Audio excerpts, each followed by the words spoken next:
Up next, this week on Diversity with Obeary Marie, we have a special guest appearance with Miss Amber Posey, who will be speaking about her daughter and rising basketball star, Ashanti Harris, who was tragically taken away from her. Get ready to listen, learn, and love on the Diversity Channel, produced by A Walk with the Ancestral.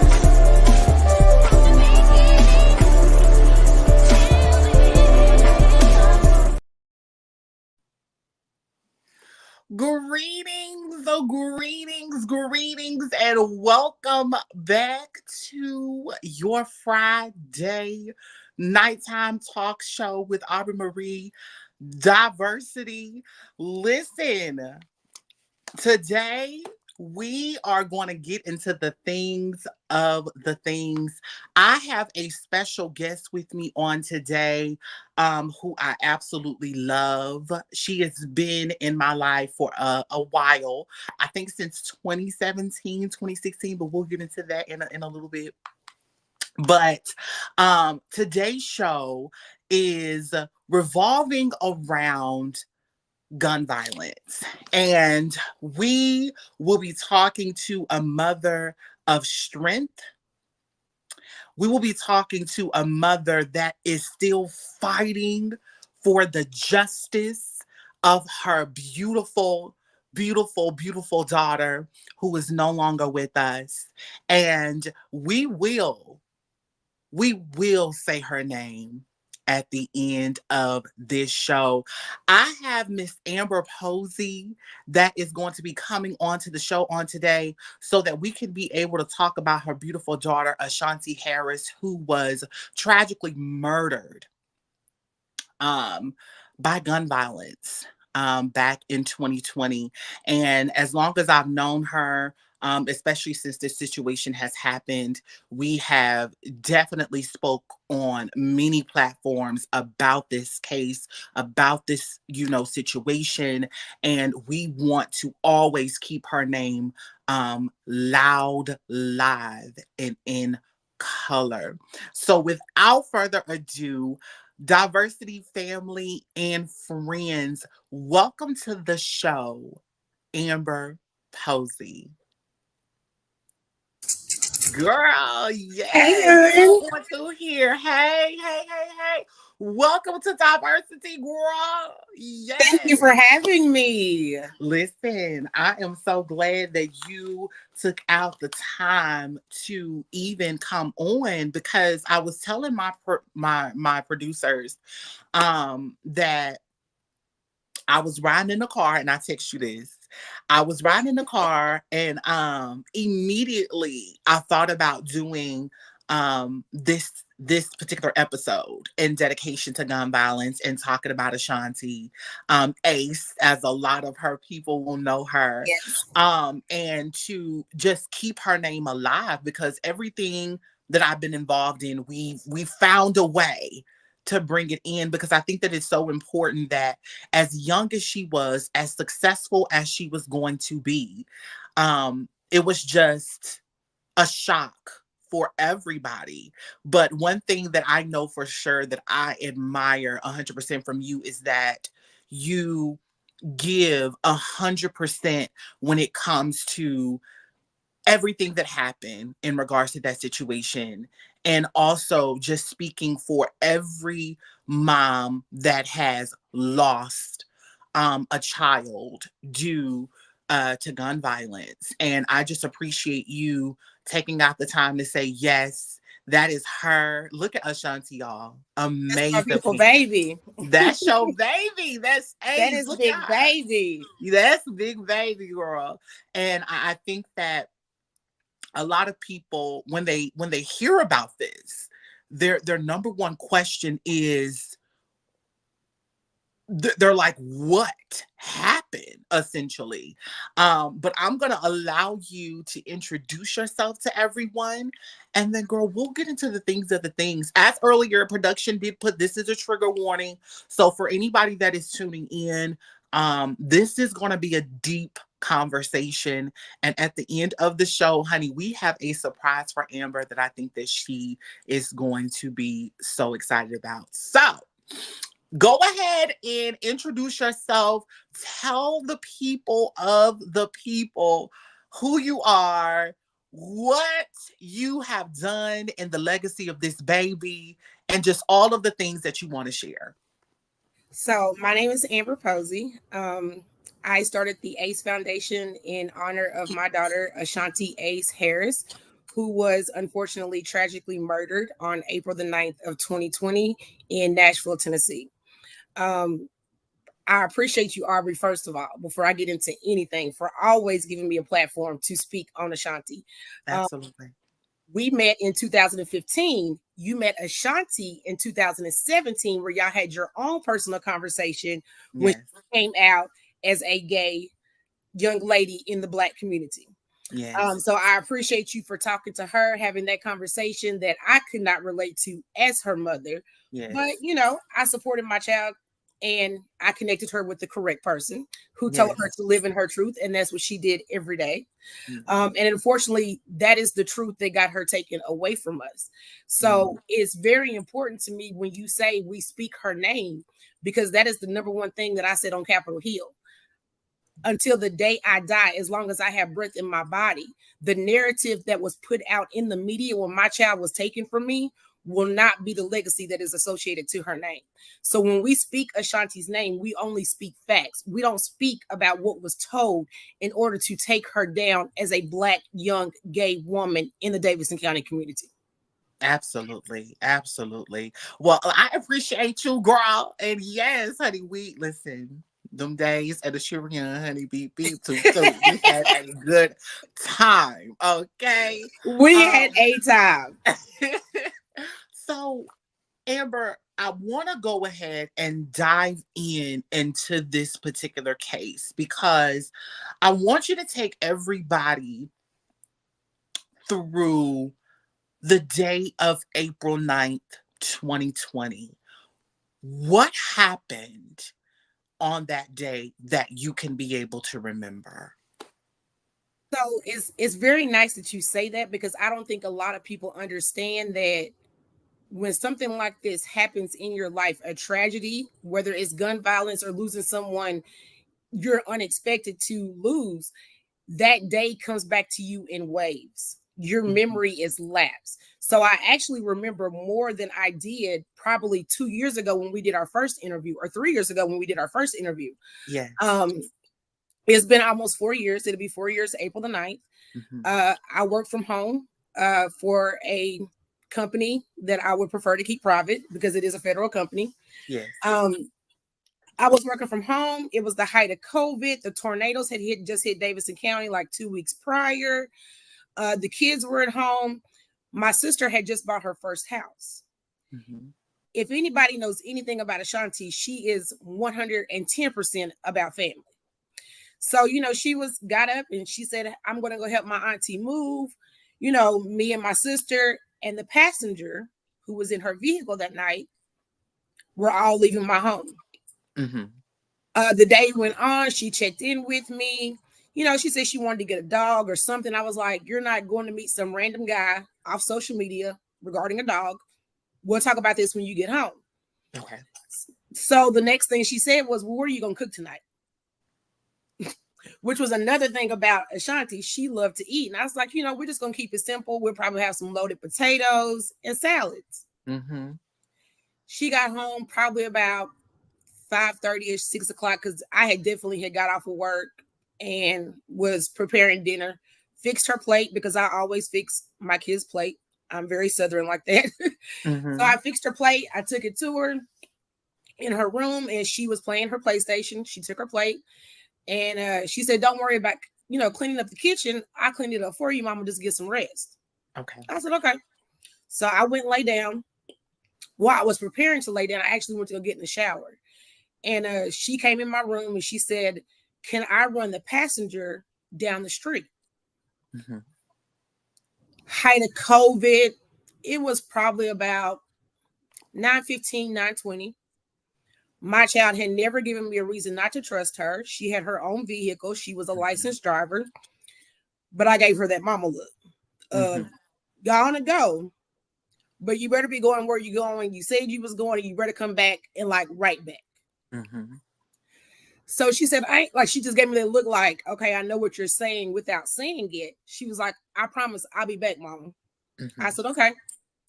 She walked out the door. She was gone 9 minutes and 37 seconds. It's okay. Take your time. It's okay. And my youngest daughter, who was 15 at the time, busted up in my room. My door was shut. Busted in my room. They shot Ashanti. They shot Ashanti. And I'm like standing there in shock. Mm-hmm. I said, what? What are you talking about? And I grabbed her phone. Mm-hmm. She was on a FaceTime, but all I could see was blue lights in the background. I couldn't see anybody's face. Right. The passenger was on the phone, and I said, where are you at? And she said, I don't know where I am. I don't know where I am. I can remember calling her out her name. Mm-hmm. And I said, tell me where the F y'all are. Right. I said, look around. What do you see? Do you see a street sign? I knew where she lived. So I'm like, are y'all at her house? Are you en route to her house? Just let me know what you see so I can get to my baby. Drop a pin, do something. Something. Because Ashanti was the type of child, she watched scary movies, but she had to watch SpongeBob afterwards. Like she was 6 foot scary. Like she was just not that type of kid. Yeah. She just kept repeating herself that she could not tell me where they were. Is what she kept saying. Mm-hmm. By this time, I'm grabbing whatever I can put on. The kids are looking at me like we gotta go. Because you know, my home has always been an open house for all the children. So we had other kids in the house that night. And I remember the officer grabbing the phone and he said, are you Ashanti's mother? And I said, yes, where is my daughter? Mm-hmm. And he said, ma'am, we're going to Vanderbilt Hospital. You need to get there immediately. Mm-hmm. And I said, where is my daughter? He said, ma'am, I'm telling you, get to Vanderbilt now. That's all he would tell me. Mm-hmm.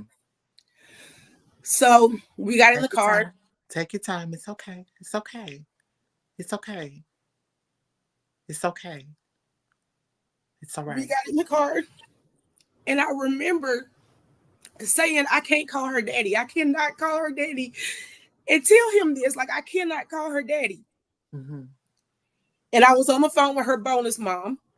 Right. And she said, Amber, what's going on? Because I'm just crying and I'm crying. And I remember, and I just screamed, she's gone. Mm-hmm. We got to the hospital. Again, this is the height of COVID. So I've never had to experience this in my family, so I didn't know what to expect. Right. I said, I'm here for my daughter, Ashanti, Nicole. I said, she may be under Posie, but her last name was legally changed. I'm giving them all this information. They said, we can't tell you nothing. Whoa. What do you mean? Mm-hmm. I'm not that parent that I'm not involved in my kid's life. So what do you mean you can't tell me nothing? Because I'm just put this hospital upside down. Y'all really want me to pull a John Q right now? Because I will hold your hospital hostage to get to mine. Yes. Yes. And she was like, ma'am, calm down. By this time they got security. Baby, can't nobody hold me. Y'all got everybody here. I don't know why. Just tell me where my child is. Just answer the question. And she said, ma'am, I need you to understand there's a protocol with gun violence victims. We have to verify you're her mother. Mm-hmm. I didn't care who was around. What you need? Her social security number, date of birth, blood type, last doctor's appointment. What do you need? I had to send somebody back to my home to get her birth certificate. Wow. My ID. During this time, we're standing outside and we're waiting. Family and friends are pulling up. And I remember a male friend of mine pacing with me as I was walking. He was like, you ain't got to talk to me. I'm just going to walk with you. Mm-hmm. I seen the ambulance and they didn't have lights on. And where we were is a wall barrier. And I was short, I was too short. He kind of like boosted me up. And that was the first time that I seen her. I could see her dreads. I could see the dressing around her head. I could see somebody on her chest, like doing compressions. And I just screamed. I said, "That's my baby." I said, "That's her." I said, "Let me in there and see her." Right. And they said, "Ma'am, we can't right now." So we're going to stop right there and we're going to kind of digest this, right? Because you're a mom that allowed her baby to run an errand for that friend. Yes. In less than 10 minutes, you have your youngest baby coming to tell you that something has happened to your oldest baby. And as a parent, you're in total disbelief of what is happening in this moment because you just talked to your baby and just spoken. I want to state, my phone never rang. Right. No one called Nobody you. ever called me. Right. The passenger in her vehicle, let me give you a little bit of background before we go to break. She lived in my home for 3 years prior to becoming my daughter's girlfriend. Okay. As I did state, my home has always been a safe haven for children. Mm-hmm. So her cell phone was on my Sprint account. So I know it was working because I paid the bill. Nobody ever called my phone. Somebody called my daughter's phone from a private, not necessarily a private number, but a fake number. Mm-hmm. And said, "We shot Ashanti, we killed her," and hung up. Then she got the FaceTime call from the passenger's phone. Okay. So those details are I'm with you, girl. I'm trying not to make sure that I'm not triggered. Okay. So after that, we get the phone call. Your baby girl, it's time to go because the detective has now told you that you need to go to Vanderbilt. You need to get to the police hospital. Officer. The police officer. Okay. I never spoke to the detective till later on. Okay. So the police officer indicated that you need to go to the hospital as soon as possible, not giving details. You've asked multiple times, "Where's my baby? Where's Ashanti?" No answer, but ma'am, you need to go to Vanderbilt. Yes. You go to Vanderbilt. They've given you pushback because now they have a policy in regards to how they handle their gun violence victims, right? Yes. So at this point, you've now having to prove that you're her mother by whatever you had to get to do that. And now you're with a friend that's trying to calm you down. Everybody is thinking of the worst, but at the end of the day, you feel that there is a disconnection in between you and your baby. So when I took that breath and I said she's gone, yes, that's when Ashanti took her last breath. I took my last breath with her. Yes, yes. And now you guys see an ambulance pull in. And when they open, you see someone that is trying to revive with the motions of reviving of the chest. And you see her dreads, the wrap around her hair. And now you're needing to see your child. What is going through your mind in that moment when you're now racing to try to see if you can be able to see her in that moment? I just want to see my child. That's all I was thinking about. I didn't care what condition she was in, how she looked, if you cleaned her up, if you had her prepared. I just needed to hold my child's hand and let her know mama's there. Because I knew how Ashanti was. Again, she couldn't watch scary movies, love scary movies, but she'd have to fall asleep to SpongeBob to prevent herself from having nightmares. Correct. She was big baby for a reason. She was 6 foot, 180, but she was soft as Charmin. She was very respectful. Yes. Very respectful young lady. So I just Yes. wanted my child to know that I was there. That you were. I in my heart knew that Ashanti was gone. But as my child started to transition, I wanted to be there to hold her hand. I wanted Absolutely. her to know that it was okay to let go, that I was going to be okay, that I was going to take care of daddy. I'm going to take care of Papa Macon. I'm going to take care of Granny Sue, Granny Linda, Nana, my mother. I wanted her to know that it was okay to let go. And I couldn't do that. The when they called me in, they put me in a room. I have closets bigger than that. Mm-hmm.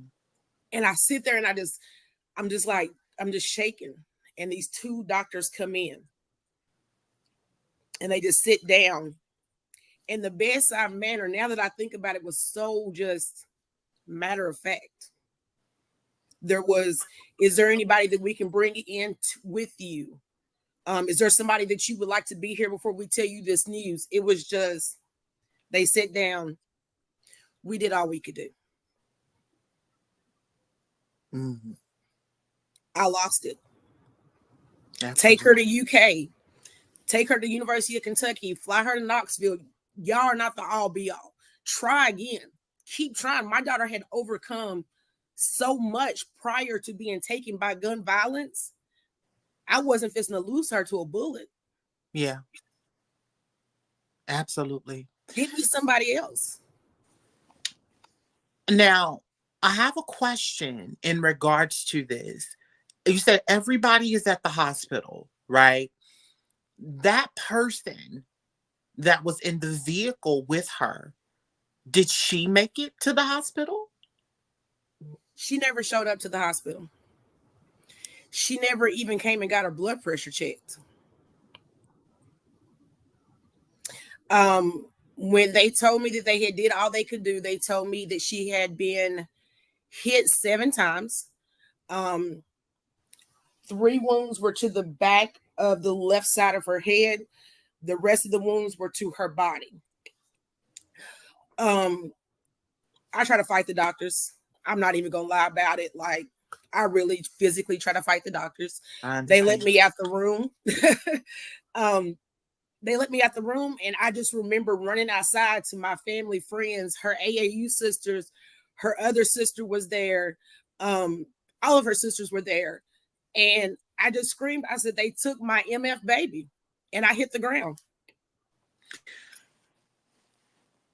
Let's just sit right there in that. And viewers, I know that people are here in full support of you. I see the comments and people are absolutely into this with you. So they're feeling, the pain that you felt as a mom losing your child. In reading the reports, right, because I got a little bit of information from the case, it stated that the person that was in the vehicle hopped onto Ashanti's lap to drive for a place to get help. And the police, once they got on the scene, they were unclear if the shots were from a vehicle or if they were from someone that was on foot. When did you even hear this part of the investigation? Because what we just heard was that you got a call saying that they had to do what they had to do in regards to like a threatening situation. And then immediately there was a call, not to you, but to your baby girl. And now the vision that she sees is police lights, and then hearing that her big sister is no longer with us. When did you get information about this? Immediately, as soon as I got to my home. This is probably around 10:30ish, 11 o'clock. When they call us in, by the time everybody gets me calmed down and not ready to be all of Davidson County outside the hospital, they get me in the car, they drive me home. En route to my house, the passenger calls my cell phone. Where are y'all at? Where are you at? I said, we're leaving the hospital. Where are you? I gotta see Ashanti. I gotta see Ashanti. I said, meet me at my house. Meet me at my house. Just meet me there. Didn't tell her anything that was going on. I get to my home. My AAU sisters are there. My immediate family members that live in Davidson County were there. And I was sitting on my couch. Mm-hmm. And she came through the door with her mother. And she just kind of collapsed in front of me. Now I'm leaning back on my couch because I'm just still in shock. I'm just listening to everybody around me, but I'm still in shock. The investigator still hasn't called me at this time. Right.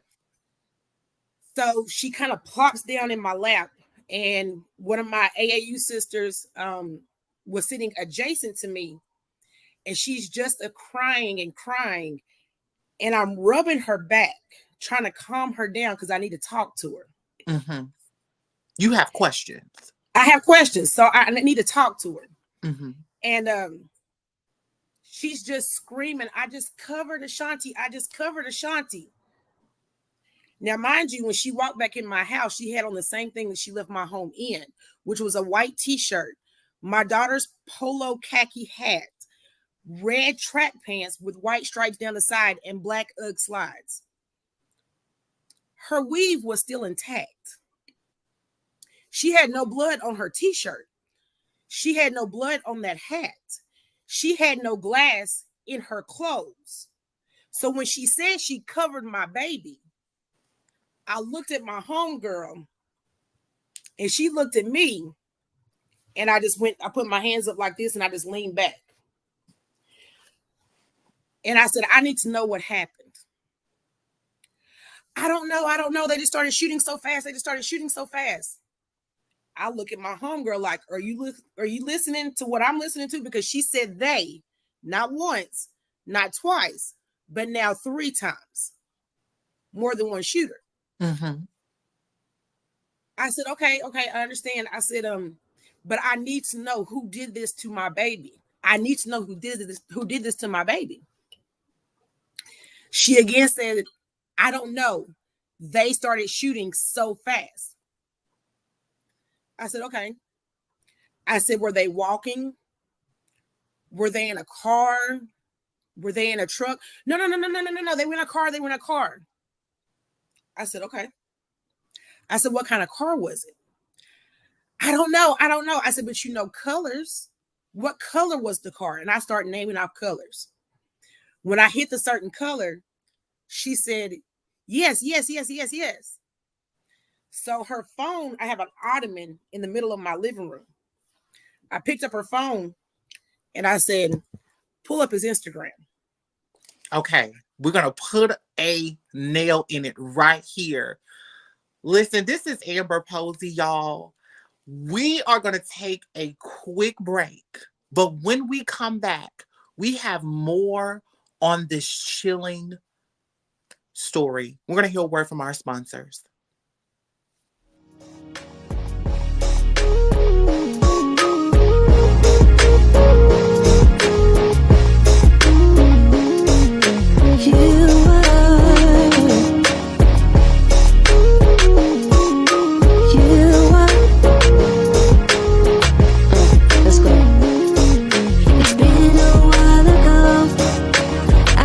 Searching for something, found some love before, but not like this. I can't explain. Try my best, no luck, but then you came around to me, gave my heart a touch. It made me say your name in 3s. Can't go back in time to change the past. Found the one that gives me strength to land. I am who I am, can't take it back. I don't want to. My name is Sean Edwards, and I'm the business owner of Harvest Painting Impressions, and I provide interior and exterior painting and deck staining services to all residential and commercial clients. At Harvest Painting Impressions, I embody the perspective that every home or property has a look and quality of its own, and my primary goal with you as a valued customer is to accentuate the look of your home by adding life to it through the art of applying color. With Harvest Painting Impressions as a customer, you will have the option to acquire a variety of service options, promotions, senior discounts, material and labor warranties included with any project. In addition to that, I value the opportunity to provide you with a free and comprehensive service plan that is simple and specifically designed to promote quality performance and, most importantly, your satisfaction. For your free estimate, you can contact me at area code 815-590-6489. Welcome back to Diversity, where we are speaking with Amber Posey on today. Before we get back into the story here, sponsorships are available. Y'all know how we do. We pay our dues to our sponsors. If you are wanting to run your ad with a walk with the Ancestral Productions, please go ahead and email us at amagicwalk@gmail.com. Again, that email is amagicwalk@gmail.com, and we will be able to send you all of the details if you are wanting to do your sponsorships. Amber, before the break, we were establishing and breaking down the story for the loss of Ashanti Harris, a rising high school basketball star that was taken away from us way too soon. And we were at the part of the story where now the friend that was in the vehicle with her at the time of her demise was now at your home, and you're asking questions to figure out, probing questions. Okay, can we thank the corporate America for that, because we know how to do that very well. So Yes. we're probing now to figure out exactly what has happened to your baby after the doctors has now given you the news and you're back home that Ashanti is no longer with us. You've asked her about the vehicle. You've asked her who did it. She's indicating they, so you know that it's more than one person. Finish at that point where you were. So when she told me the color of the vehicle,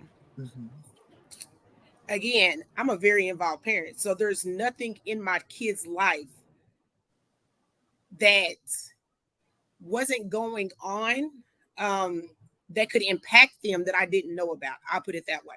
Right. So I had knew prior that Ashanti had a disagreement with a young man that the passenger had previously had a relationship with. Okay. When her and Ashanti started dating, I specifically asked her, "Are you gay?" That's my child. I'm going to protect my child at all costs. I knew that this wasn't a phase for her at 17, 16, 15. I can even remember when she came and told me that she was gay. She was crying and I'm laughing. And she's like, "Why are you laughing?"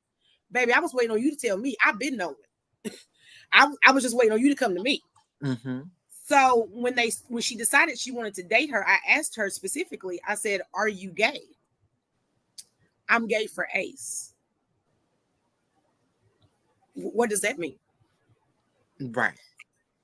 She said, "Ashanti's the only girl that I've ever been with and the only girl I would ever be with." She proved us to be right on that, and I'll tell you more about that later. Okay. So I said, "Oh, okay." Had a private conversation with my child. You know, do what you do, but know that I'm mama at the end of the day. Like, we're friends, but my first priority is to be your mother. They started dating. So when she brings up this vehicle, I grab her phone and I say, "Pull up his Instagram." I don't know this individual's name, but I knew that my child had a interaction with this person. Mm-hmm. I just said, pull up his Instagram. And she The knew first that he picture is that you were referring to. She had to, because the first picture she pulled up was him sitting on the same color car that she just described to me. Wow. Whoa. Okay. And what happens next? So by this time, there's probably 30 kids in my house. They get on their phones. They on Instagram investigating for me. At this point in time, her mother says, she's been through too much. She needs to go home. Everybody thought that was odd because, once again, this person had lived in my home for 3 years uncontested by this mother that now wanted to protect her child. Mm-hmm. Mm-hmm. So I even feel like somebody, I want to say it was my one of my AAU sisters said, wouldn't it make sense for her to stay here? I believe somebody even asked her, wouldn't it make sense for her to stay here with Amber? Mm-hmm. And she made the comment of, no, I'm going to get her home and get her to bed. They only lived about 15 minutes from us. So when the investigator called my phone, he goes, I need to speak with the parents of Ashanti Posey. I said, this is her mother. He told me his name. And he said, so what we have here is a drug deal gone wrong.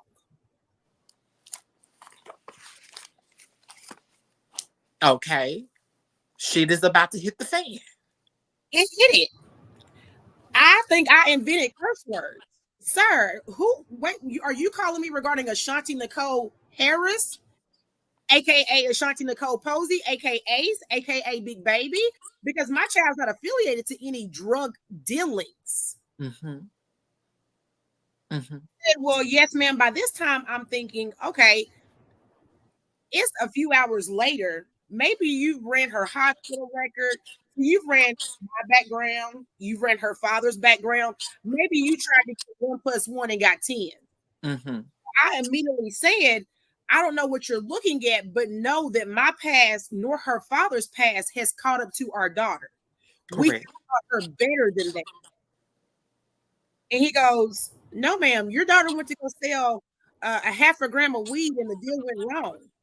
I said, you sit on this phone telling me that my child went to go sell $5 worth of weed and got killed over $5 worth of weed, what you give somebody? I said, so once again, if you looked at her father's record and you looked at my record, you would know that we've taught our child not to move her car for $5 worth of weed.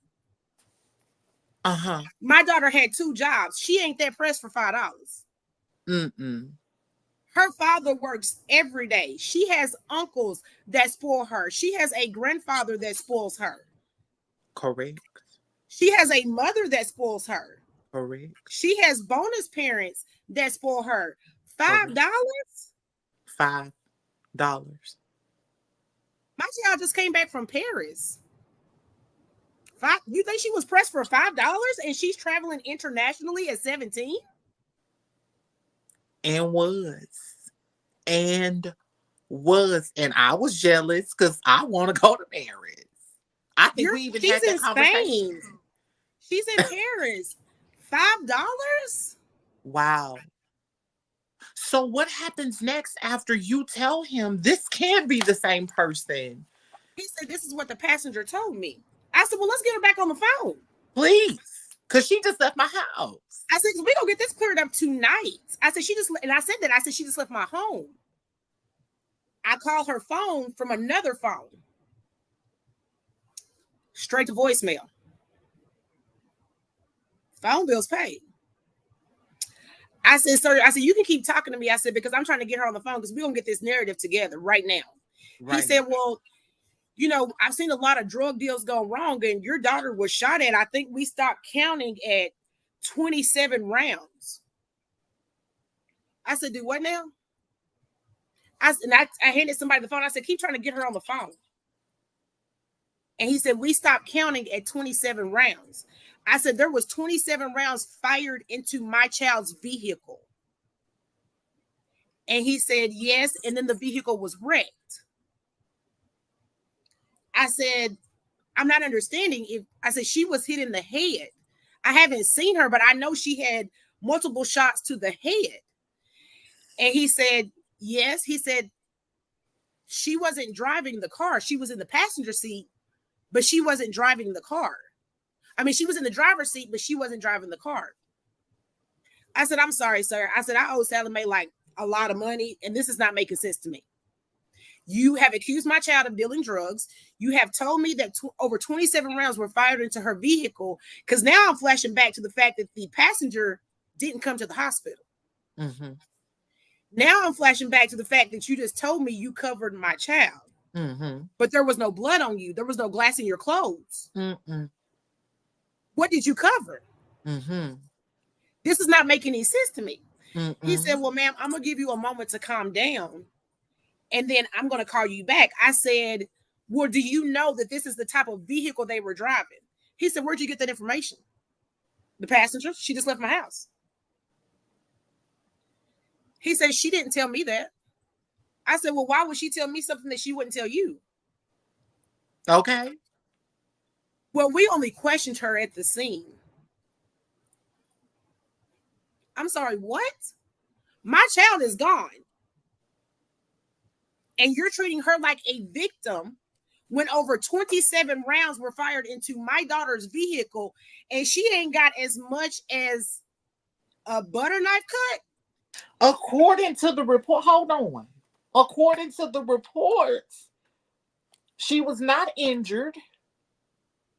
And it stated that she hopped into Ashanti's lap and then drove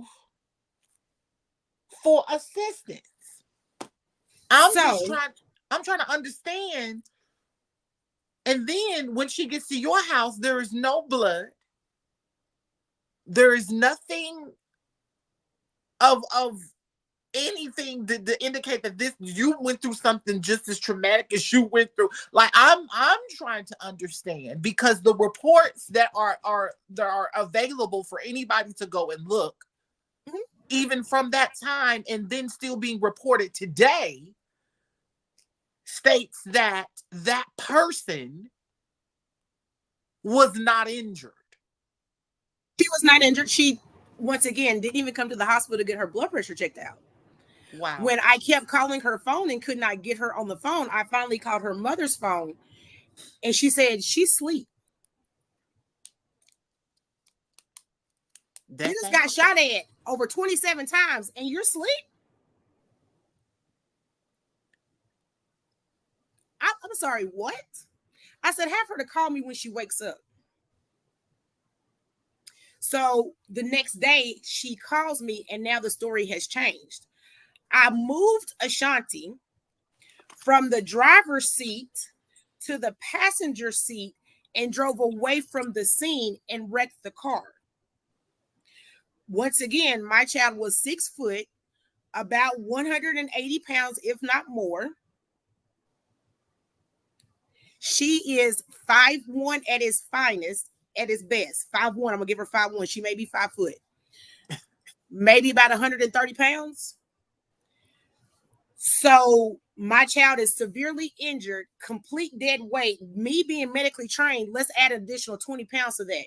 You did not move adrenaline rushing 200 pounds of solid weight of an AAU high school basketball player. There's no possible way. Her father is 6'4", 230, and can't pick her up. We're just trying to make it make sense. Let me get to 1 + 1 = 2. Because at this time, I'm irate, and I'm getting like 112. So when I called BS on that, it was, I climbed in her lap. By this time, I don't know what you finna tell me next. And I done heard too many versions of what happened less than 12 hours ago, which should be completely fresh on your mind. Let me stop talking to you. And that's when she went to social media. Okay. So that's a lot to break down. Because now we've went to a testimony where, and I've met this individual when Yes. you guys came into a company that I worked for to get assistance with your phones. Mhm. I've met this individual before. And she was very quiet. Mhm. She didn't say much. But that baby and Ashanti we was talking. We was kikiing. Okay. You know, they gonna stay lit. Okay. Because serious. My babies and my girls. So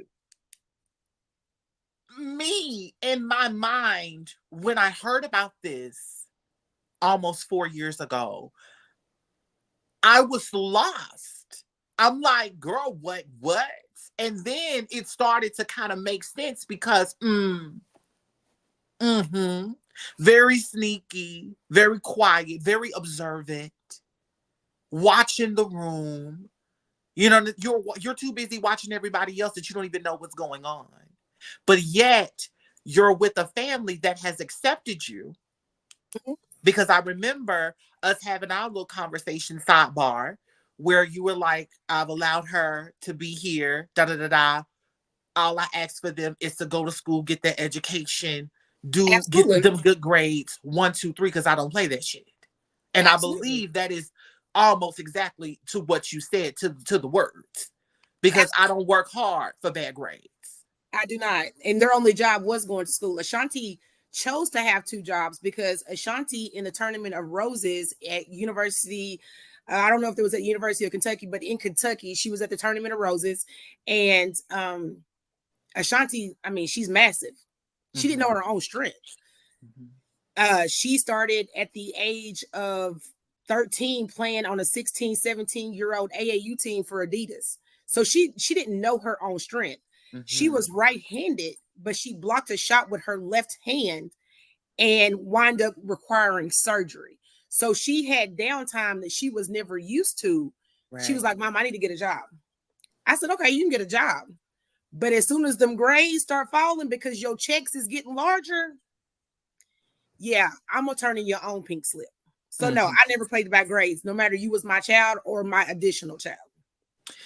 So when you let the detective know everything that was told to you, what was their response after you gave them your testimony to what she told you at your house with the witness of 30 people that are mind blown that this has actually happened? We'll follow up with her tomorrow. There was no investment from day one of trying to find out who took my child away from me. It was immediate. This is a Black woman, dreads. I had allowed her to get her first tattoo like a month prior. She got a nice car that I paid for. And the passenger has told me she went to go sell a half a gram of weed. That's all we need to know. We're not invested in this, is exactly how that came across to me. Girl, listen, I told you I was being a journalist. Okay. So I have a couple of quotes here that I want to bring to the forefront. You made a statement in one of the reports that quotes, "This was out of jealousy because my daughter was openly gay and in a happy relationship with a young lady for 2 years. Sometimes being different is not accepted in society. It's just not." Can you elaborate on that for me? It's not. It's just not. You know, it's hard to say that even in my child's death, I was disrespected. Mm-hmm. I've heard comments of, she's not going to heaven because she was gay. God's not going to accept her because she was gay. And I'm not talking about from people I don't know. These are people that share my DNA. So if my own DNA cannot accept how my child chooses to live, I can't expect a stranger to. Mm. And I think that is what bothered a lot of people, is that Ashanti lived in her truth and she lived proudly in her truth. She did. She was very She happy. didn't never try to convert anybody to being gay. She didn't even like you calling her gay. she would tell you, I hate labels. I'm just Ace. Because at the end of the day, that's who she was. Mm-hmm. I also read that she did a lot in the community. Talk about some of the positive things before we go to our second break. Talk about some of the things that she did in her high school that I know that you were absolutely proud of when you found out after her passing that she was the forefront of so many people's lives that was a part of the LGBTQIA community. Talk about that for me. So her freshman year of high school, she started a support group with the help of Miss Kathy Hallbrooks, who is a member of the PFLAG community here in Davidson County. She started a support group for young gays in her school. And I remember her coming home and showing me this book that said, Mom, I'm gay. And I said, well, baby, I know. Why are you giving me this book? We didn't have a conversation.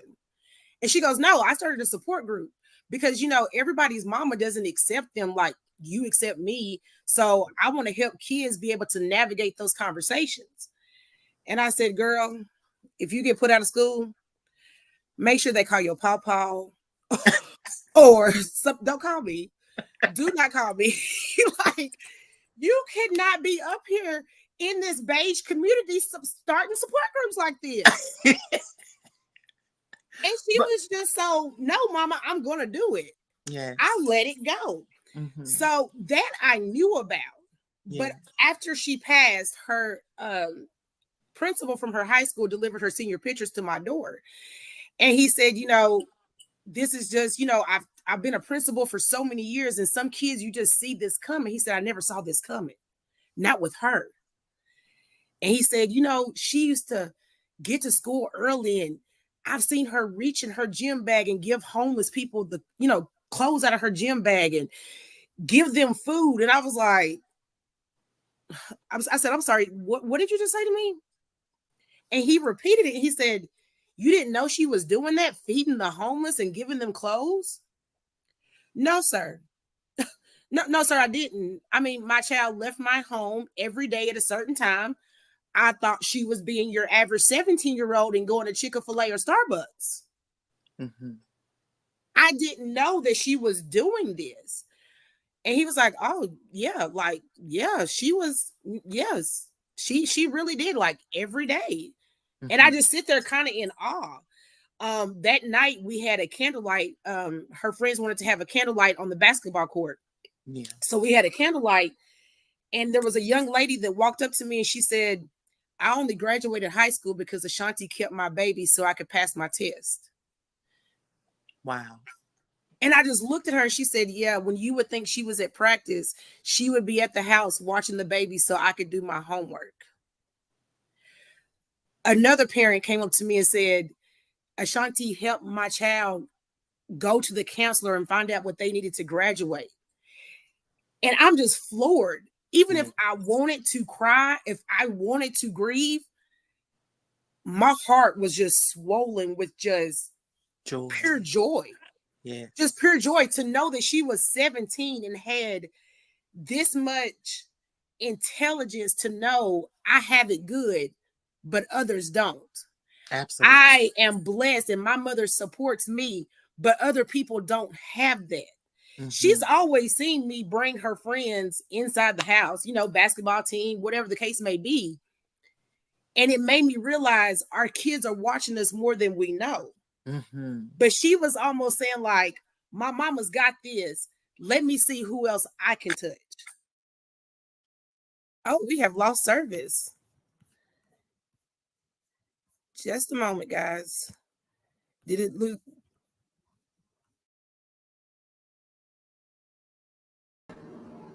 Not sure what happened, but she'll be right back. We'll just go ahead into a commercial break. We'll be right back. Okay, thank you.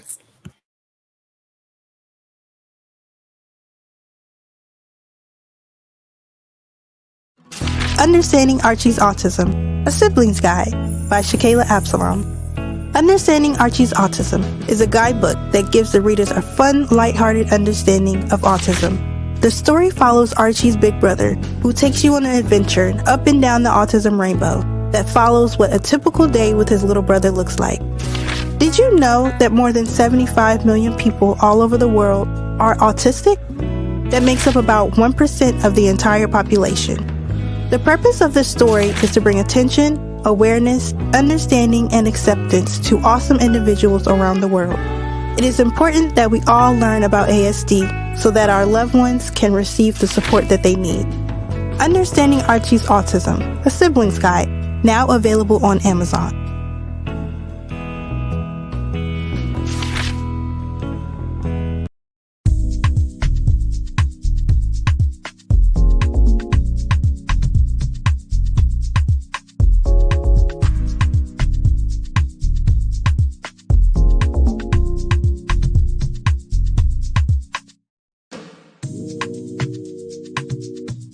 She know how much you've been hurting, and she just really, really wants you to know that it's okay. She's still here with you. You about to have me crying over here. Listen, I don't know what happened, girl. But girl, I'm like, wait, hold on. Okay. The devil is busy. When you're talking positive, the devil works. Listen, I don't know what happened, but listen, I'm so glad I was able to get right back in here. Before that happened, we were in the middle of talking about the great things that Ashanti was doing. So I'm gonna let you continue from where you left off. I'm listening. It was just a surprise. Like at 17, she had this tenacity to just be bigger than the kid she was. Mm-hmm. She had basketball to focus on. She had her health to focus on. At this time, she's going through her own personal health issues, and she's still concerned about everybody else. Mm-hmm. It just literally made me reflect on myself as her mother, as an adult. It was like, if my 17-year-old is doing this, what am I doing? Right.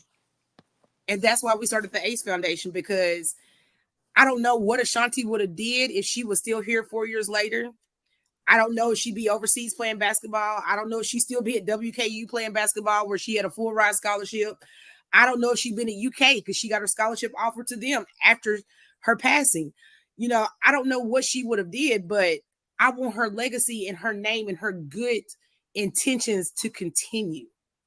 So we give scholarships, we feed the homeless, we give back to the inner city schools, the low poverty schools, and we do this all from donations or my pocket, her and her dad's.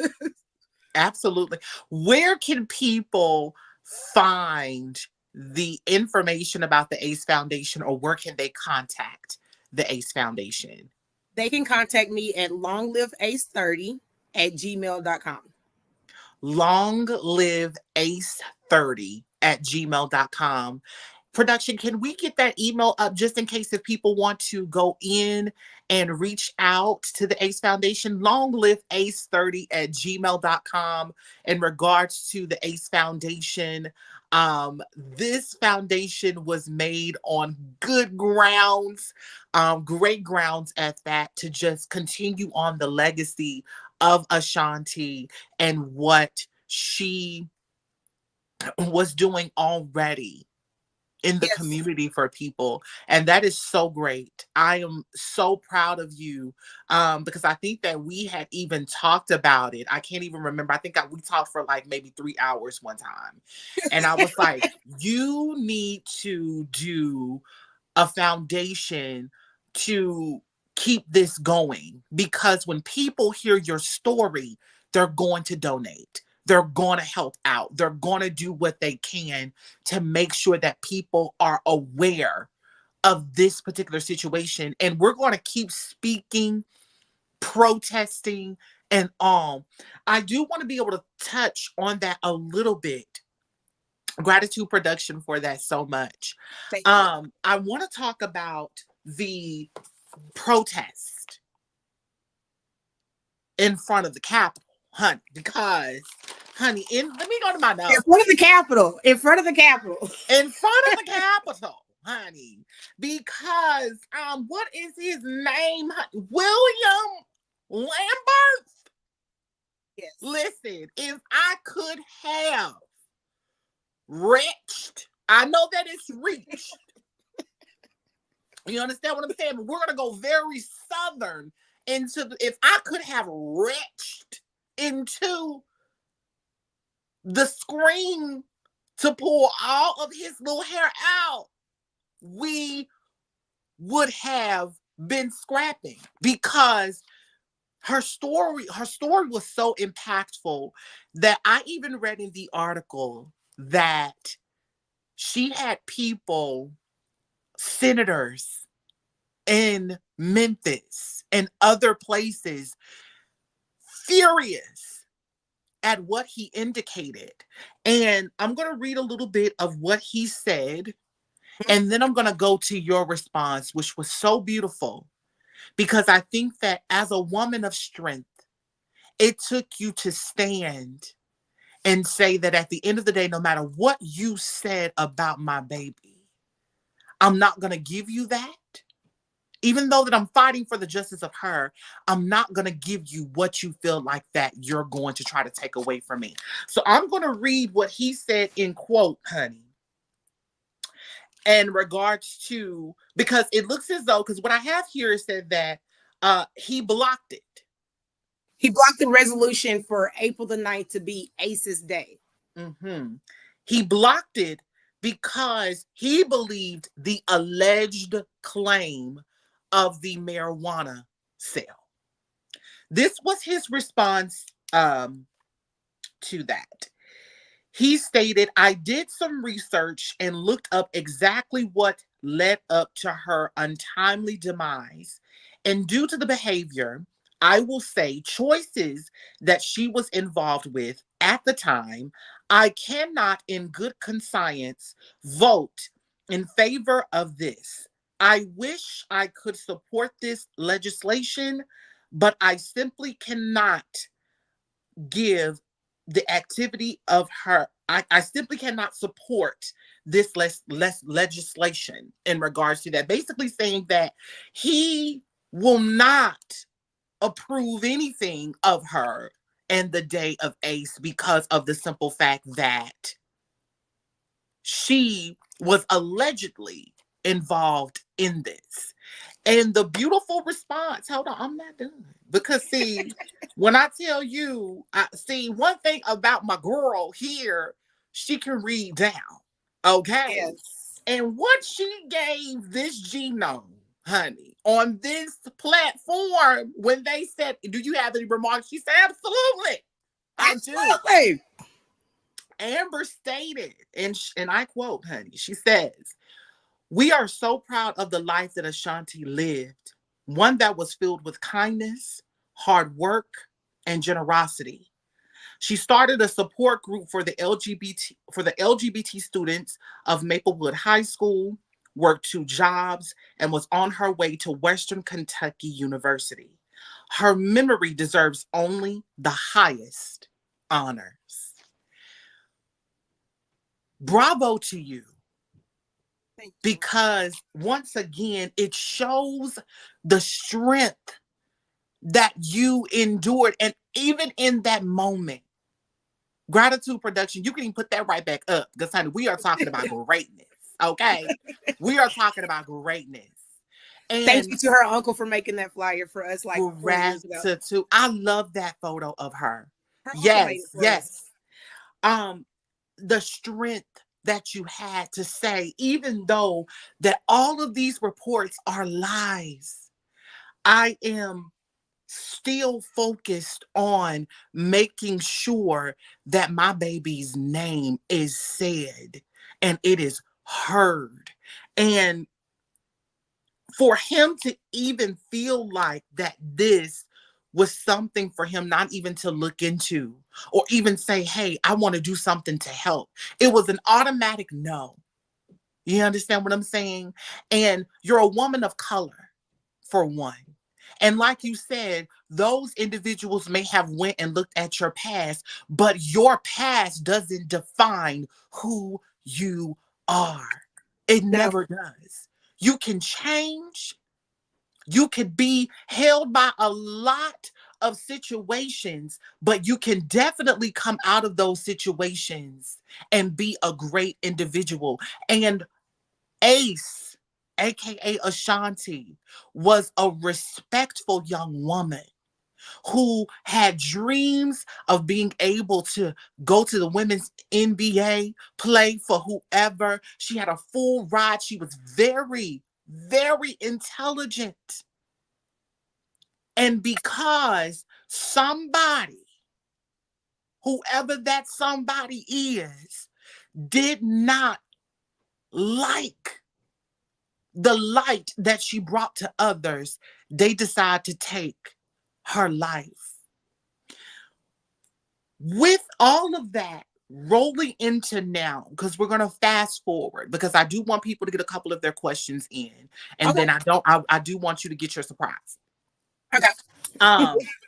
Rolling into now, and I don't want you to give me too much information about this, but I just want you to be able to you can just kind of sprinkle over it a little bit. Okay. From the information that you had when you first found all of this out into now, are you now able to say that there were people involved that you knew were involved from the start? Also, the fight against the Nashville Police Department. How do you feel now than you did back then towards them in the investigation? So, a common word that our chief likes to use in his interviews is estranged. Mm-hmm. I'm not estranged from what they try to cover up or what they try not to address. Mm-hmm. I was an involved parent. As you talk about me being on Capitol Hill, I had no time to grieve. My daughter was murdered April the 9th of 2020. I lost my maternal grandmother 24 hours later. We lost her grandfather a week later. Mm-hmm. I'm in flight mode. So therefore, I think those like Justin Jones, who actually got arrested protesting in Ashanti's behalf, that this narrative was false. Mm-hmm. Ashanti's murder kicked off a series of gun violence that hit directly to our village's front door. From April the 9th of 2020 to January the 1st of 2021, my child lost a total of 8 friends to gun violence in Davidson County. Wow. When you look at the statistics, we rank higher than Chicago. We rank higher than Atlanta, Miami, Florida for gun violence. That's not something I'm estranged to, but it definitely feels like something that our police department is estranged to. Our government, our city council is estranged to, because you continue to take things away from the Black community, or you don't allow people to support the Black community to help our children. Mm-hmm. I think that's very important to state, because in 2024, just 90 days, because we're just on March 22nd. Yes. So about 105 days, 234 guns have been stolen from vehicles in Davidson County. There doesn't appear to be an effort to resolve or to address the known. Mm-hmm. Even in my daughter's case, because from day one, we knew who was possibly involved. Right. I actually had a sit-down meeting with our district attorney, who looked me dead in my face, looked at all the evidence that we had, and said, I need the gun. You think they still got the gun? You're telling me, with this individual admitting online the night of my daughter's murder, and I quote, I was not going to allow a B to talk to me like that. I had to handle her. Was not enough circumstantial evidence to even bring any digging? To even bring in questioning. Everybody that was questioned in the comfort of their own home in front of their parents. Wow. there was no pressure applied until 2023. Because now you see, oh, this is a Black mom that ain't going. This is a Black mom that's not going to stand down. This is a Black mom that can get on TV and talk with the best with them, but in private, she can gather us like no other. Yes, because my past doesn't define me, and what you try to say about my child is definitely not going to define her. Mm-hmm. So even though Representative Lambert stated those statements, I had a private conversation with him and I understood where he was coming from. Mm-hmm. He lost somebody very special to an overdose. So he had his own personal opinions regarding drugs. But once he sit down with me and I told him, let me show you who Ashanti is. Let me show you that even though she had a full ride basketball scholarship, athletics, she still had over $40,000 in academic scholarships. $5 worth of weed would never, ever. You can't even put her name in the same sentence with marijuana. You cannot. You can't. And that's why we get out in the community, and I make it personal to get out in the community and try to talk to these kids, because at the end of the day, if you don't have somebody advocating for you, what you did in your past does not matter despite what took your life. And that's what they showed me. Wow. Listen, I don't think that anybody, even my production team and just, we've been talking about this for days, right? And I think that everybody is just so amazed at how you are moving in this situation, the fight that you have. I can sum it up for you.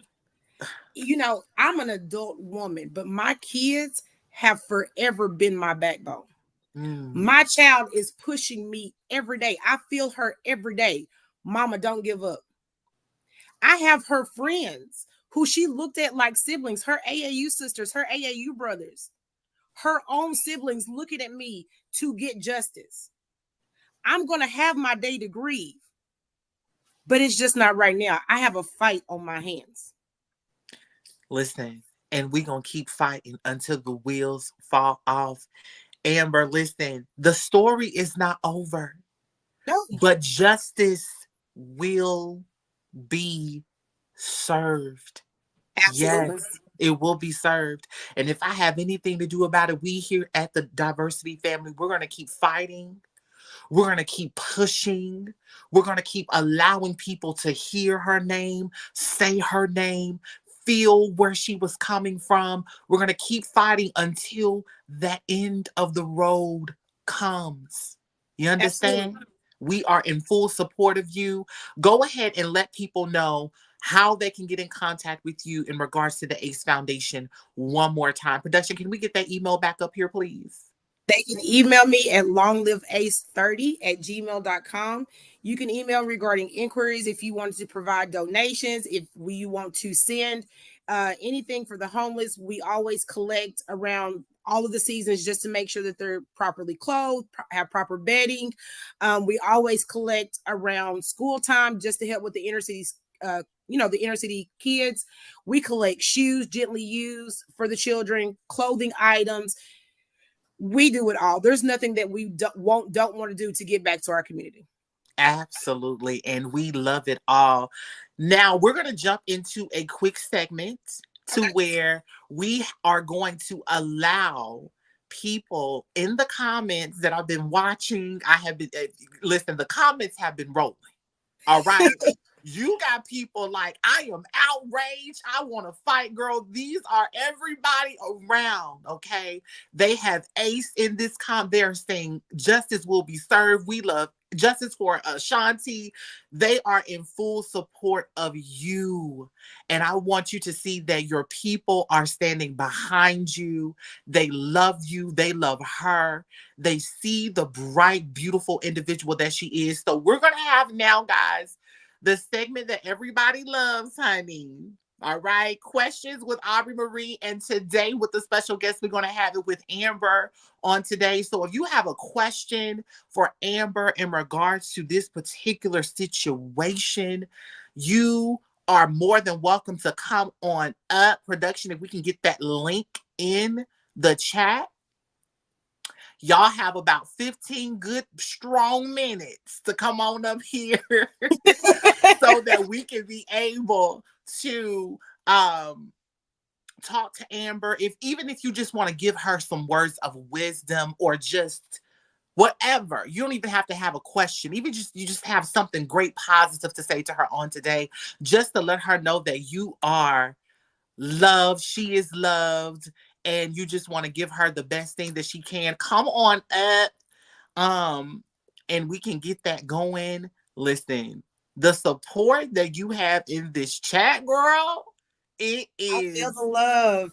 amazing. It is so amazing. I appreciate you so much for even just coming on to give people a small snippet of your reality, because I think that a lot of people just don't understand that gun violence is real, and to experience it as a mom with a child that had a bright future. Listen, it's something that the world should be able to see. And then all of this happening around the Black Lives Matter movement, all of that, it hits another sore thumb, right? Because we're trying to understand as to why the police did not do what they need to do. But if you guys have a question, come on up, or you just have something to say. And if you don't, that's perfectly fine. Yeah, because I don't think a lot of people think about, with the gun violence, with losing all these children, the mental health aspect of it. Mm-hmm. The mental health aspect that it has on her siblings, on her family members. You know, it's amazing that my father can get out there and help support us. We have fish fries at least 2 to 3 times a year just to get out there and show her name, speak all the kids' name. We just don't speak Ashanti's name. We speak EJ Utley's name. We speak Tracy Johnson's name. We speak Ty's name. We say the other kids that we have witnessed, their families have to go through this, because the mental health aspect of it is just something that you live with daily. You live with it daily. Listen, it is so great words. Great words.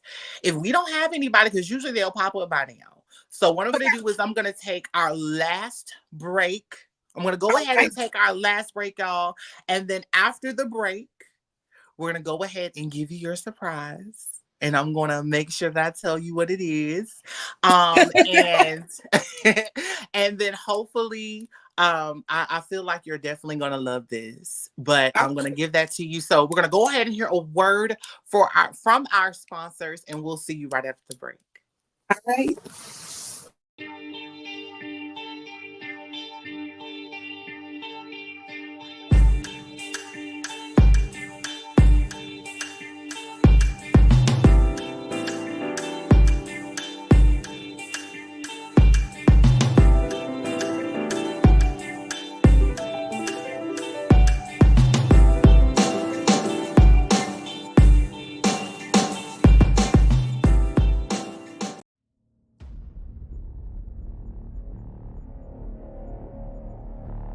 Greetings, governess. How are you today? She's already sent me his picture. She's already paid for the services. A little background about it is that basically with the police, they're not giving her much information, and she just wants to know like where to begin. Like, how did this all start? You know, who could be a possible suspect? Say somebody is driving and like somebody pulls in front and like I need to go around, but they keep like, okay, hold on, God. Hold on a second. I really keep feeling like there's a genome involved here. Let me tell you what I keep hearing. Like, there's something about a genome or someone of a different culture. I also feel like there's a police involvement here. Some sort Listen, I don't want no smoke.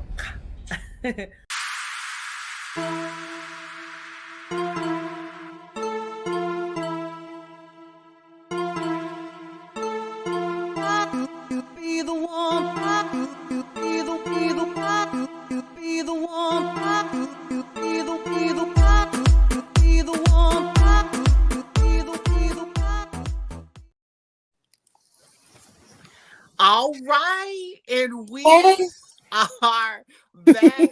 Y'all remember sponsorship slots are available, honey. If you have a business and you want to promote with a Walk with the Ancestors Productions, it is available. All you have to do is email a magic walk at gmail.com.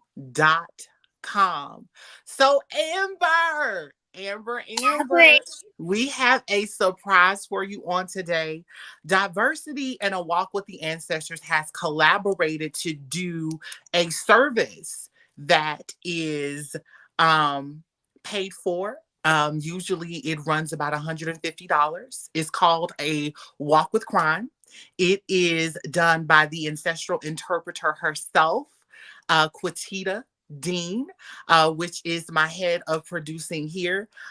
Basically, on that, she basically goes into the case. She helps out anyone that has any questions or any unanswered questions that they could possibly need in regards to this particular situation. And all of that is powered by the soul and the spirit. So you could possibly get details and be able to speak to your baby on today. So I'm super excited to do this and collaborate this. When my production team told me about this idea, I was on it. I said I would absolutely love to do this for her because I know that number one, you love your baby.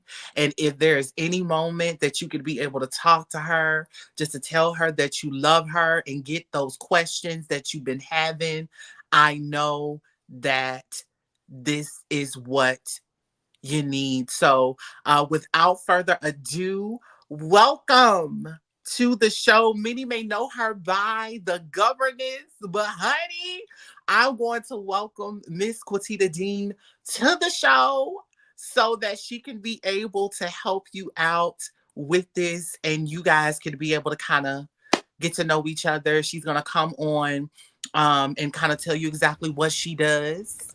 And hopefully we can be able to get some answers to this. Greetings. Hi, everybody. Hey. I'm a nervous wreck. I ain't gonna even lie to you. And I do this a lot, but I'm completely triggered. My best friend's daughter was murdered at 18. She was a basketball star. And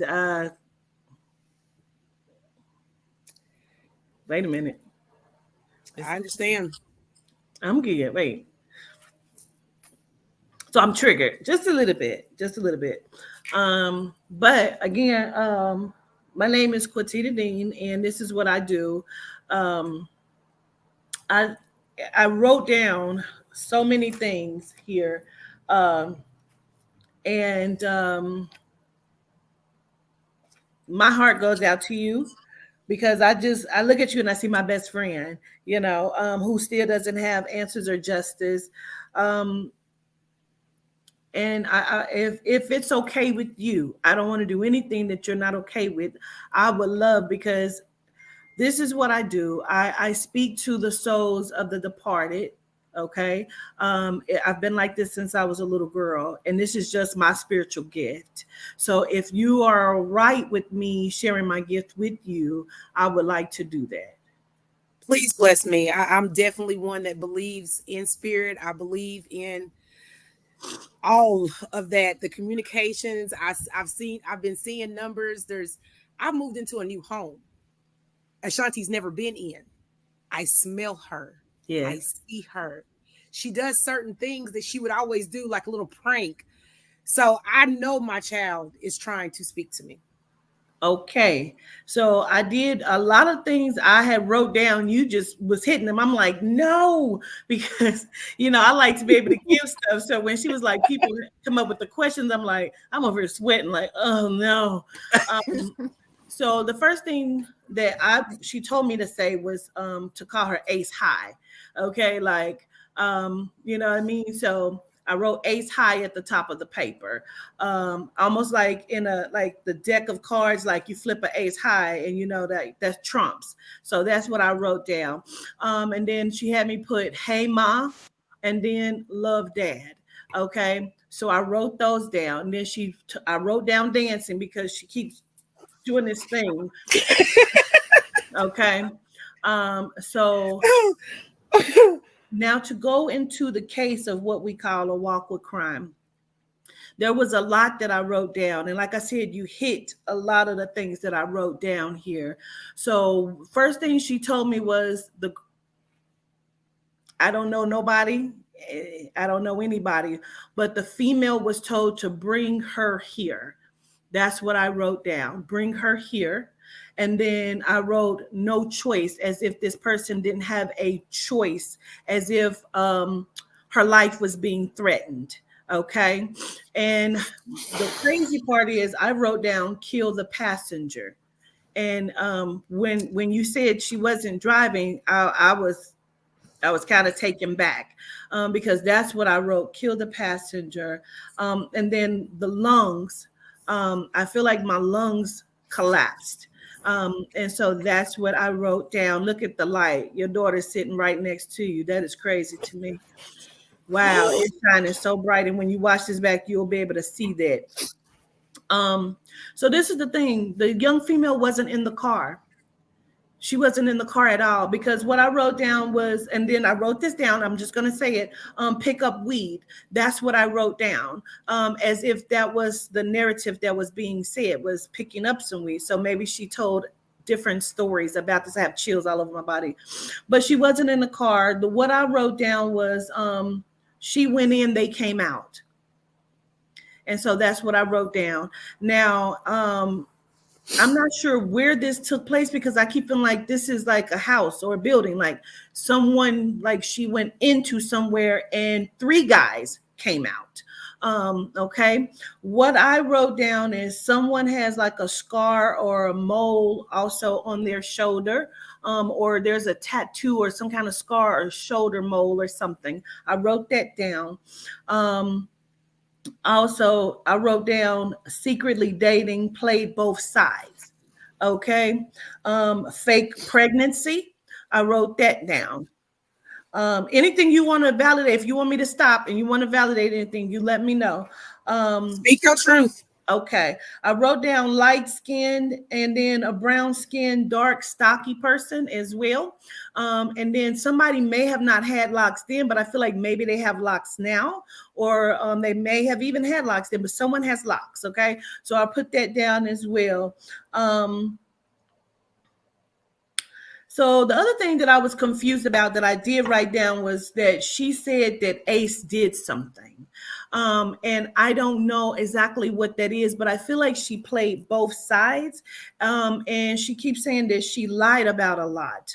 The female lied about a lot, like she is a liar. And then I also wrote down was going to break up. And then she wanted him back is what I wrote down. Okay. And so I feel like she lied about a lot of things because of that. Now, one of the other things she keeps showing me is a big banner of herself, of Ace. It's a big banner or something that she keeps like hanging up on something. I got the chills. And she wants me to acknowledge that. And then she's talking about teammates either got tattoos or they put something on the back of shirts. So I had to put that down as well. So those are the things that I wrote down. So if you can validate anything for me, that would be great. That's all I wrote down, but I have other stuff to say, but I want to validate. I don't know if you can see this, but me, her sister, and her best friend, which is also one of her teammates, got matching tattoos, which is an A symbol. Oh, you know what? That's what that is. I thought it was right here on someone, but that makes sense. Okay. Somebody does have a tattoo on their back for her as well. The blocking that you're getting, there was one way in and one way out. The area that she was shot in was one way in and one way out. There was no way for her to escape. Playing both sides, the passenger is now had a baby. The lies, the breakup, that was the day of the murder. The fake pregnancy was weeks before. That's what caused them to break up. The young lady, I don't believe, was in the vehicle. That has been my suspicion from day one. If you see me look to my left, I was looking to my significant other, because I've always said that. What I do feel that you're talking about, that Ace did something. The story was that she was turning left in her vehicle. If you recall what I stated, or if you were listening, Aubrey, all of the gunshot wounds were to the back side of her left head. Right. If she was turning left, her face would have been towards the direction of the gunfire. Mm-hmm. Whomever the shooters were that the passenger was aware would be there. My daughter looked to the right to see why the passenger was getting out of the vehicle when she was ambushed by gunshots. There's no way you would have known that information, or my suspicions to that information.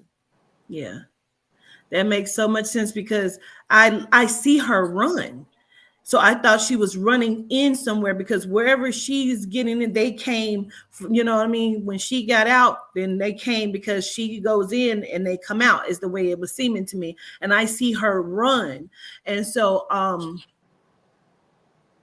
like I said, I keep hearing someone say, bring her over here, bring her here. And so, I feel like what she told your daughter to get Ace over there was that she needed to pick up something, or pick up some money, or she was picking up something, and she was not aware of. And this is the crazy part, because there were many like things that were said to try to get her in a specific location. So there were other things that have been said. Now,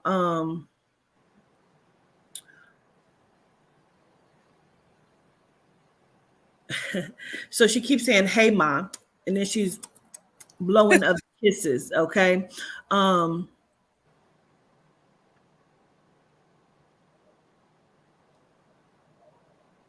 For you, I feel like she's leaving the case and now coming to you on a personal level, because she's talking about some other things.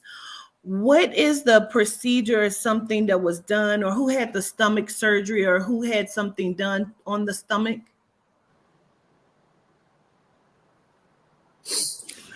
Her cousin has been in and out of the hospital in Lebanon, and he's a basketball player too as well. And his career was cut short like hers due to health problems. He's currently in Lebanon now. Okay.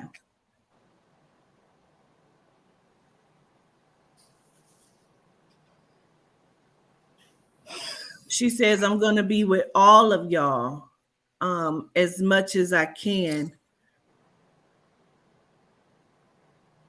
She keeps apologizing for all of it. And she keeps saying, I didn't know. And that she was going to leave her alone. You know, she keeps doing a jump shot over and over again. Like she's that. Yes. Oh my God. And I couldn't even see that. I was like, what do you keep doing it for? Like, she keeps hitting the jump shot. Yeah. And so she says, bring up the shoes. Like there's something on the side of the shoes or something.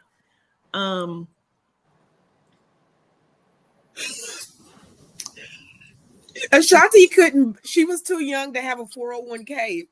So she bought Jordans. That was her way of investing in herself, in her long-term retirement, as she would say. So she would buy Jordans, but she would only buy the Jordans that he would play in. And when she passed away, me and her father and her bonus mom agreed that nobody could wear her shoes. So her dad has them in storage because we don't want anybody in her Jordans, because they were her investment. That was her 401k. Understood.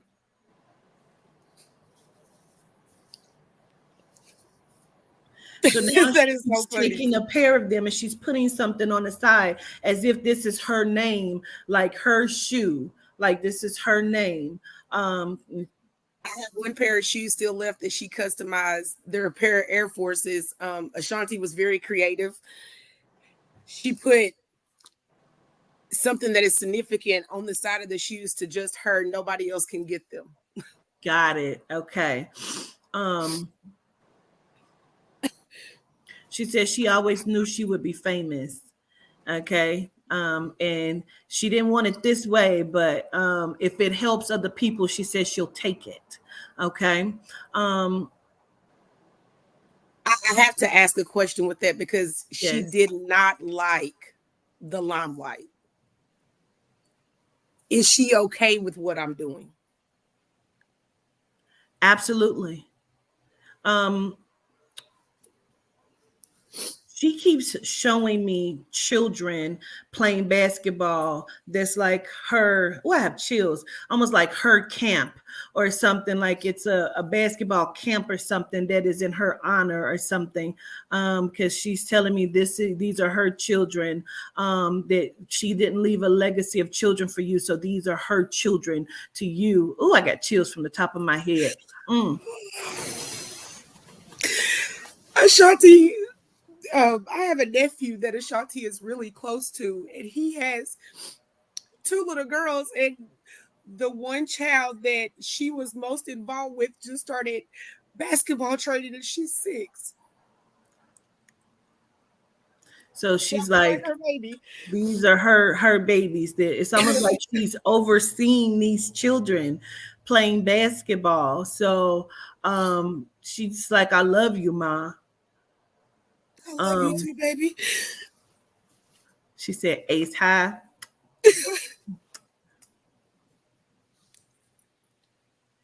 Now, whoever your significant other is, she keeps putting up the fist like she's going to dab the fist.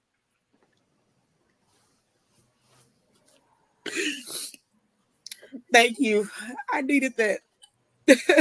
And she says to tell him, good job.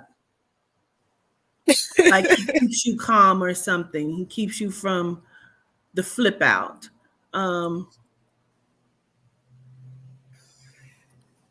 She's also talking about some sort of walk or march or protest as well. So I feel like I have to say that because I don't know if we're talking about something that's in the future that hasn't happened yet, but I have to speak on it. There was a young child. She was 3 years old. They called her Bink, and she was murdered a little over a year after Ashanti passed. And our chief of police got on TV and said that the city was not outraged behind a 3-year-old's murder. And I said, "Oh, you don't think we're outraged?" Went to social media. Her parents and family had already started a protest. Never even met this young child's mother until I got out there and walked with them in this protest. We marched from the end of Dickerson Road from Kroger to all the way to Trinity Lane, Crystals. Yeah. Wow.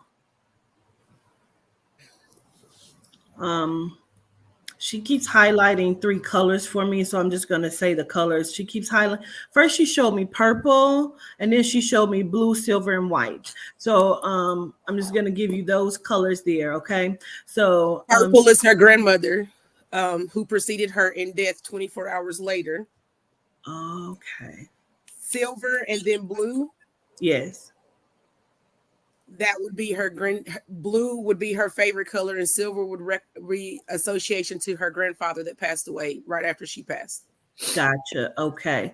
Again, she blows kisses, sending so much love. She keeps saying they can't stop me, Ma. They can't stop you, big baby. They can't stop you. She keeps doing the smile where she kind of smile and turn to the side, like she's frozen, you know. She says nobody could walk a mile in your shoes and do what you do.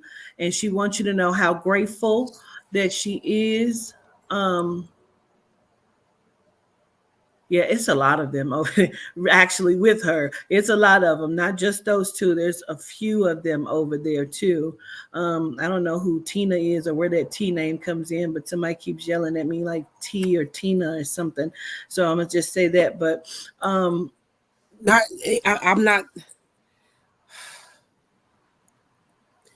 Tina is a special woman. That was a special woman to my mother that passed away recently, and me and her daughter, we grew up as kids, the best of friends, and just recently reconnected. That's who it's got to be. okay. Oh, okay. Understood. Gotcha. Because I'm telling you, it's a few of them over there. So I'm going to give you the last words here, which is neither one of us knew this was going to happen. And I promised that my plan was to come right back. And I'm sorry that I did not. And again, she says she's so grateful for every day that you get up, because it's almost like you have to convince yourself to get up. And so she understands that. And it's almost like her, it's like, no, get up, you got to get up. She wants me to send love to her siblings, and sending love, and says she wants her to know that she doesn't stand in her shadow at all, that she has her own light, and that she's so proud of her as well. I don't know if you have a son or if there's a brother or if her father has a son, but I need to acknowledge the brother as well, and send love there as well. She says this is a tough road, but she wants you to know this is not the end. This is like the beginning, because now there's more of a push. Like you're getting ready to do other stuff in the name of your daughter. And so she's so grateful for it. She's talking about all this trying to be changed in connection to her.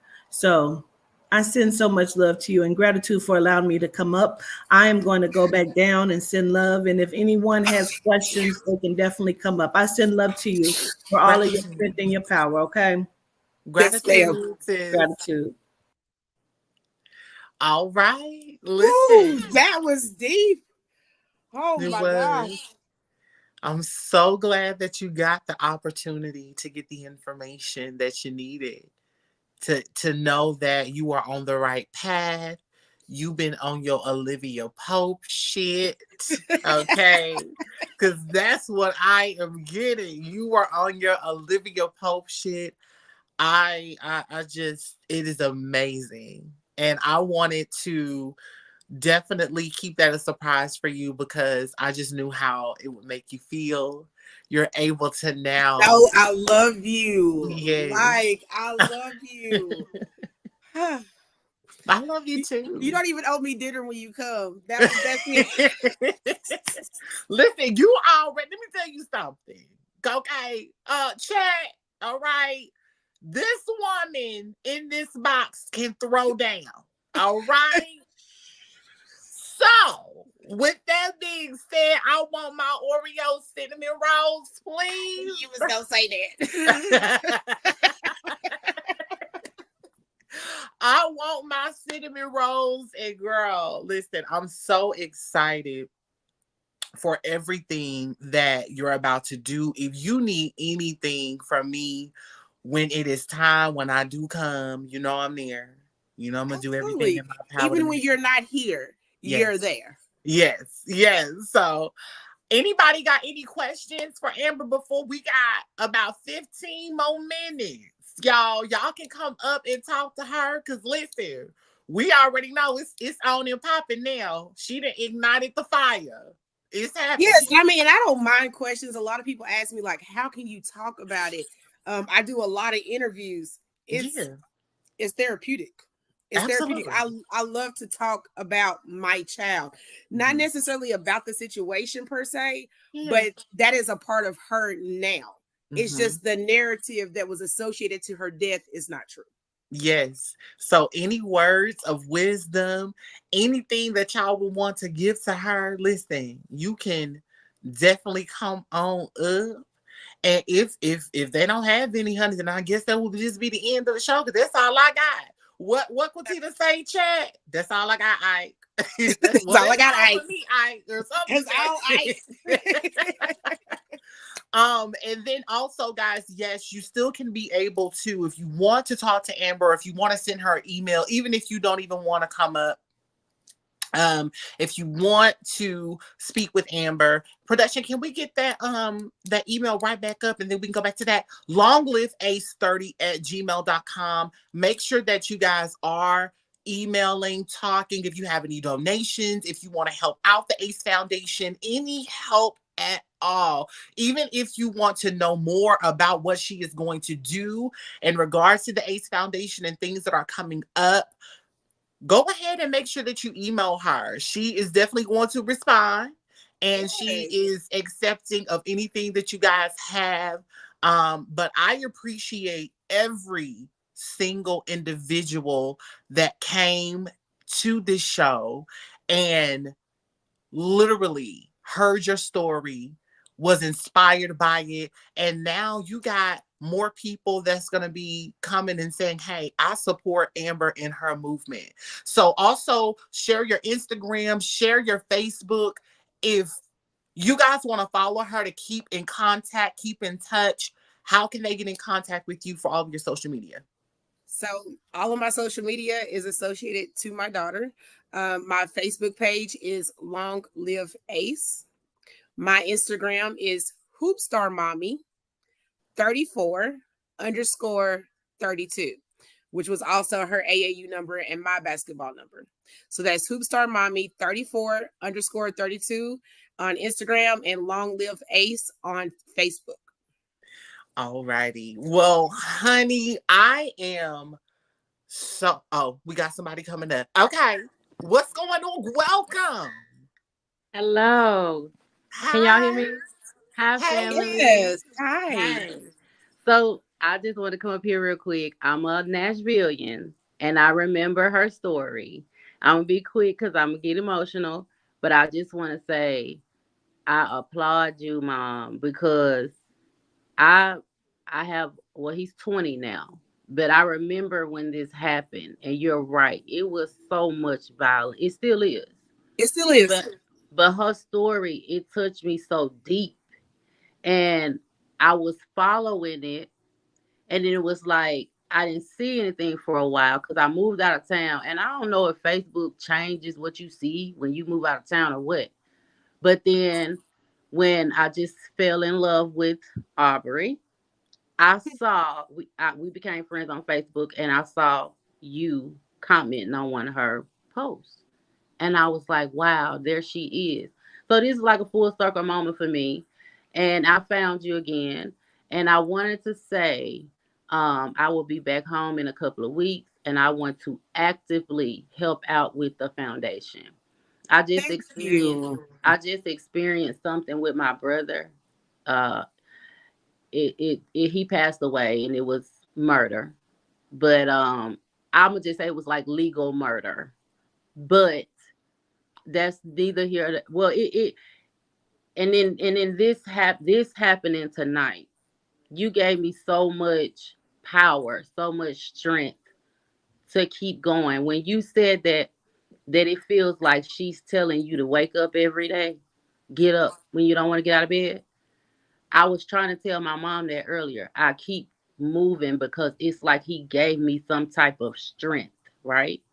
Absolutely. And I want to start I want to advocate for what happened to him. Just to make a long story short, his baby mom ended up being POA over his health. I live out of town now. He was not hospice ready, but somehow she was able to put him on hospice, and in certain situations, hospice comes in to stop the heart. And that's what happened. And she's literally antagonizing me. I told you he would not leave me until he was dead, type of thing, right?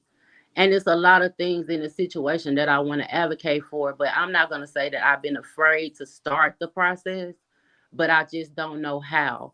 And sitting here watching this and seeing how strong you are about your child, Because I don't care how strong you are, how spiritual you are, when somebody leaves this realm, it takes a part of you. And when I tell you, Miss Amber, like, you a soldier.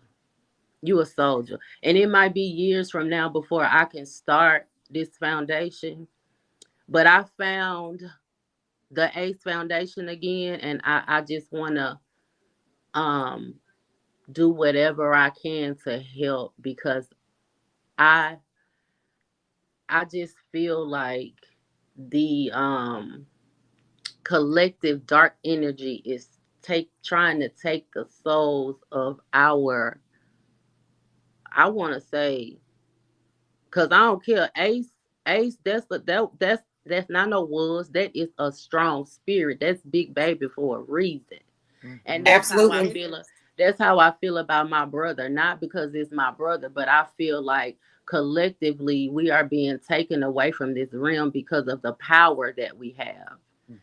And I applaud you. That's just all I want to say. I got chills. I thought I was gonna be working and wasn't gonna be able to catch it. I clicked on YouTube. I saw it, and this has been a blessing. And you will hear from me soon. Whatever I can do, I'm with you, baby. I'm And with you. I appreciate that, and I love that. You don't have to start in a few years. You can start tomorrow with your brother's foundation. That's number one. Let me tell you that. I use the email and my social media because I don't have time to investigate her case and run her Right. foundation to keep the legacy alive. But I get myself out there. I'd be more than happy to connect you with some news outlets that I'm connected to. You probably always see my face anytime gun violence happens in Nashville. I'm going to stand 10 toes down and speak. Yeah. The antagonizing, I've been there, done that with the passenger. She's taken me to court 4 times to get a restraining order, which has not been granted to her. Okay. So I can help you navigate all of those things because that's where I get my peace in my daughter's death. This world did not deserve Ace. They got her for 17 years, and I'm grateful for that. Right. But this world did not deserve my baby. Right. Right. And the thing is, I have to look at it like where they are working on our behalf, big time. Absolutely. You know, it's work. Like, it's work. I had the opportunity to be in the hospital. I got a phone call. It was the girl. Get here. They're giving him to the end of the day to live. Y'all, my brother, when it turned 12 a.m., my brother was sitting on the side of the bed. He said, "Sis, I ain't dead yet." Every time he would talk to me, she would go get, he needs pain meds. He needs pain meds. She didn't want nobody to talk. So the last time I saw him, I basically got kicked out of the hospital because she came in and she said, "Oh, I'm taking him to at-home hospice. And y'all better not show up at my house. You going to jail." So from that moment, it's been an issue, but he was with her off and on for 7 years, and off and on for 7 years. I I don't know if a lot of people believe in it, but hey, she had a spell over him. And he kept trying to get away from it, and I was that person. So to her, it's like I won. Even in death, I won. You know, so they have an investigation on her because she cut up on the crematorium people because they wouldn't cremate him fast enough. And So she can't I've been classify that kind as of a win. The battle has begun. The war exactly, has started because exactly, the and passenger see, and everybody involved in my daughter's case think they yes, have won. No, baby. because guess what? Ace just let it be known. I'm on this too, mama. And I feel like my Yes. brother has been telling me, like, sis, don't be quiet. Cause my brother was one of them. I'm beating up my chest. I'm big. I'm finna, you know what I'm saying? Ain't nobody finna treat me no kind of way, whatever, whatever. But his flesh got weak. But his spirit was still the same. And his spirit is still the same. So therefore, it's like I appreciate you for just saying that because it's still fresh. He passed away a month ago, but I've been kind of timid on like what I say and what I do because I have trauma. It's been 7 years of dealing with this girl, and I don't want to make the wrong move and then I can't advocate. So So my advice to I just you is to appreciate you because you showing me journal to that your I brother. can do this. Journal to your brother and ask for guidance, because I'm in the same situation. I'm always mindful of what I say, how I say it, who I Yeah. say it in front of. Cause you be wanting to cut up. You know what I'm saying? Like, Absolutely. yeah. Journal, talk to your brother and ask him to guide you, because this battle is not just yours. There's another family out there probably dealing with the same thing. Mm-hmm. And that's how I have to wake up every day and live this life that has been chosen for me. Yes, Ashanti didn't choose it for me. I didn't choose it. right. But there's friends, you're here in Davidson County. There's friends whose mother you don't see on TV. I have to speak for them. I have to say their kids' names. Mm-hmm. And that's exactly because they don't what have I the want strength to do. too. That's exactly. Thank you so much. I didn't mean to make this about me or nothing. I Absolutely promise not. Because this is a therapy session. One thing I've learned in this journey process, because you said it's still new. My daughter was murdered 4/9/2020. It's still new. There's no time frame on grief. Right. Yeah. We learned to find a new normal. To jump in and plan the memorial on top of grieving, but for the first time in my life, I felt like, and I was raised not to use this word, but I felt like I hated somebody, and it hurt me that I felt that way. So I'm just now in the part where when the adrenaline has worn down and the realization is kicking in. But I've always been my brother's protector. We 4 years apart, but he used to call me twin because if I was sick, he would call me and say, "Your stomach hurt." You know what I'm saying? Like, things would happen to him and she wouldn't tell me, and I would look up Davidson County jail roster and he gone to jail because they got in a fight, but she would say he was there, where I could always feel him. So it's like I still feel him, but then you know how people are trying to make you, people that don't believe, they'll try to make you like you don't feel him, you just grieving. But if people will say how you feel, I don't know, because I ain't never experienced this, but I want vengeance for my brother, so I know doing it this way is the best way, because like you said, I know it's somebody else out there that has been, this ain't no one time thing, you know what I mean? And I'm gonna tell you, like I you. told Ashanti when she, decided to want to tell the entire family that she was gay and had a girlfriend. Rejection is the first emotion that somebody has when they don't understand something. Mm-hmm. Yeah. So even though you feel like you're getting rejected and they're telling you that you don't, stand in your discernment. Mm-hmm. Because Cortita has taught me a lot. Hold on, I Nikki. know what I know. Nikki, but I'm gonna come down because I know I've been talking forever. Okay. But thank you. Gratitude to y'all. Gratitude. Gratitude. We love you. Thank you. All right. Yes, gratitude for Nikki to come up and say those great things in regards to that. We appreciate the feedback that you gave to her. I'm like, wait, you got to let her finish. She finished. You have to find your new normal. You have to stand in your discernment. Rejection is the first emotion anybody has when they don't understand something. Absolutely.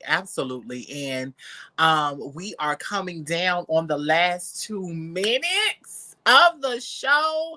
I want to take another time to say gratitude, Amber, for coming on. Anytime that we are talking about gun violence, you are more than welcome to come up. And more than welcome to reach out. And reach out, honey. Listen, because we are trying to end the gun violence in Davidson County, and we know that you are doing everything in your power to make that happen. And Ace has told you that you're going to do some wonderful and great things, and we are excited to see that. We show gratitude for each and every one of you guys that tuned in to this wonderful episode of Diversity with Amber Posey on today. We ask that you come back next week on Friday, same time, 8 o'clock Central, 9 p.m. Eastern, where we will have another great topic for you guys. I am your host again, Obeary Marie, my special guest, Amber Posey. You guys have a wonderful rest of your night and have a great weekend. And I love y'all to life. Y'all have a great day. Bye.